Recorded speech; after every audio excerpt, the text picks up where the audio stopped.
Hello लोगोफोर खुलुमबाय। बे समाव नोंथांमोनजों आङो मोननैसो खोथा शेयार खालामनो लानाय जादों। दा बेवहाय नोंथांमोना नुनो मोनगोन आसाम आरो बड'लेण्ड हालामनि थाखाय माखासे शेयार खालामनो नागिरदों। दिनै 25 मे आरो बेलासि सम, बे बेलासि समाव नोंथांमोनजों लोगोसे मा खोथा बाहाय नुनो मोनगोन नोंथांमोना जोबजासिम नायलांबानो जाबाय फारि फारि। फार्स्टआव नुनो मोननाय जादों नोंथांमोननि थाखाय कभिड-19 नि जानाखि आपडेट बेनि सोमोन्दै होनो लानाय जादों। दा बेखौ नोंथांमोना गोबाङानो ससियेल मिडियायाव नुखायो, अब्लाबो नोंथांमोननि थाखाय बाहाय लाबोनाय जादों चेनेलनि थ्रुयै। दा बेनि थाखायनो जायफोर नोंथांमोनहा नायनो गोसो गैया नोंथांमोना बेखौ स्किप खालामनो हागोन आरो उननि पइन्टआव नोंथांमोना थांनो हानाय जागोन, जेबो आपत्ति गैया। दा बेवहाय नुनो मोननाय जागोन जायफोर नोंथांमोनहा मिथिनो लुबैदों बाहाय।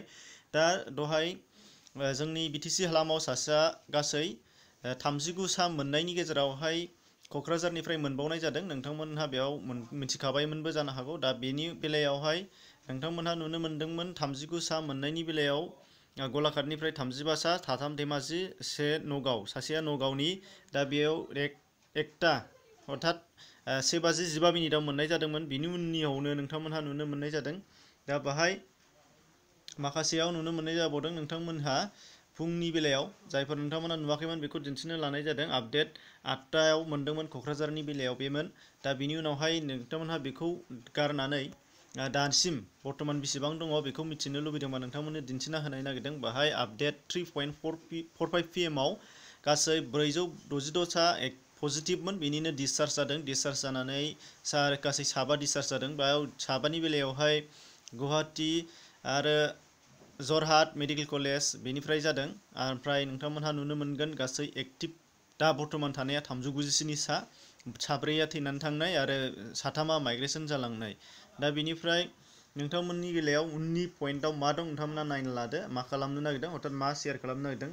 दा बाहाय बोथोरनि सांग्रांथि, दा स्पेसियेलि बिटिसि ओनसोलनि थाखाय आं बेखौ बुंनो नागिरदों, हथात जोंनि बड'लेण्ड हालामनि थाखाय बेखौ बुंनो नागिरदों। अदेबानि बेखौ आं दाखालिबो नोंथांमोननो शेयार खालामना होखादोंमोन 23rd-आवनो। 23rd-आव प्रेस रिलिज होदोंमोन जे IMD हथात इण्डियान मेटारलजिकेल डिपार्टमेन्टनिफ्राय होनाय जादोंमोन। नोंथांमोनहा नुनो मोननाय जादों।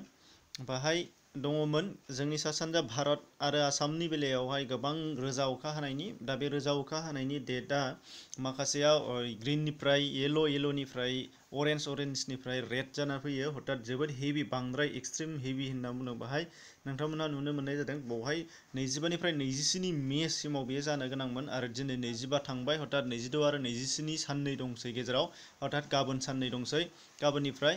दा बे साननैनि बेलायाव एक्सट्रिमलि जागोन नोंथांमोना नुनो मोननाय जादों। दा बे एक्सट्रिमलि जानायनि थाखायनो नोंथांमोनखौ एलार्ट होबावनाय जादों, जाहाथे गाबोन आरो समफोरनि बेलायाव नोंथांमोनहा सांग्रांथि थायो, बायजोआव ओंखारनाय मानाय। आरो जायफोर बिथांमोनहा दै साखाथियाव थानाय हथात दैब'बारि ओनसोलफोर बा दैसा सिङाव थानाय सुबुंफोर, बिथांमोनहा बांसिनै सांग्रांथि थानो गोनां जानानै फैगोन। बांद्राय अखानि थाखाय गोबां खहाबो जानो हागौ। दिनैनि बेलायावनो गोबां जानाय ससियेल मिडियायाव नोंथांमोना नुगासिनो दंखायो। दा बे बेलायाव नोंथांमोनहा सावगारि हिसाबै नायोबा नुनो मोननाय जागोन। बेवहाय नोंथांमोननो दिन्थिनाय जादों ग्रिनाव नो वार्निं, बेनिफ्राय येल'आव वार्स, ओमफ्राय अरेन्जआव एलार्ट, बेनिफ्राय नोंथांमोना नुदों रेडआव वार्निं। ओरैबायदि एक्सट्रिमलि वार्निं बाहाय नोंथांमोना नुनो मोननाय जागोन। गोजानि बेलायाव नोंथांमोनहा नुदों डिस्ट्रिक्ट वाइज सिलेक्सन खालामनानै नायनायाव। दा बाहाय बिटिसि ओनसोलनि 3 जिल्ला फ्राय क'क्राझार, बाक्सा आरो चिरां, दा बे 3आव नुनो मोननाय जादों गोजा।